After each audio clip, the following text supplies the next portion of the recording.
We are on the Plunkett Farm. We got like 6 different impoundments here with waterfowl. It's a sanctuary. We have plenty of food for the ducks. This is a NAWCA project that we did about 5 or 6 years ago. And we had Ducks Unlimited help. In fact, they wrote the plan and they got funded for it, and they actually did the work through a contractor. We went from having just one big impoundment to having 6 different impoundments. So we did a lot of good work out here. We usually have anywhere from 40 or 50,000 ducks using this area during the wintertime. So it gets a lot of good use.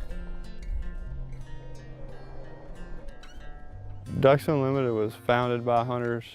Ducks Unlimited is also made up of a large majority of volunteers that are hunters as well as members that are hunters. All those people come together for the sole reason of conservation, specifically wetland and waterfowl conservation, and drive that through funding and man hours to ensure that habitat is conserved on the ground.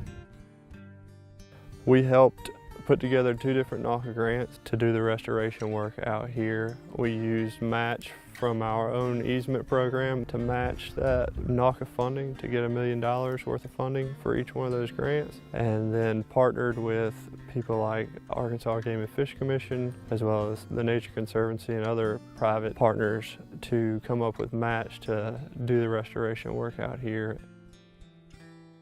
We've worked with the National Wildlife Refuge System in Arkansas several times on acquisition projects. We'll bring grants together in a partnership to work together to do projects on Game and Fish Commission properties, possibly acquire land.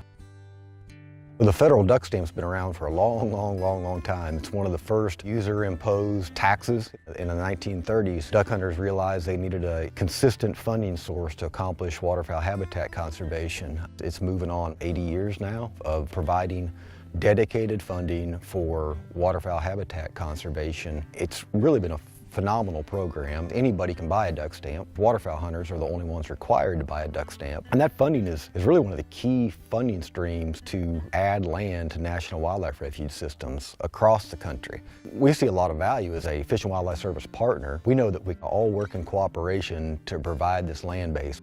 It's amazing, there's surprisingly quite a few folks out there, willing sellers, and they'll seek out folks like the National Wildlife Refuge System or us at the Arkansas Game and Fish Commission. They'll seek us out and say, we want this land to go into some sort of conservation ownership. And without duck stamp funding, a lot of that couldn't happen.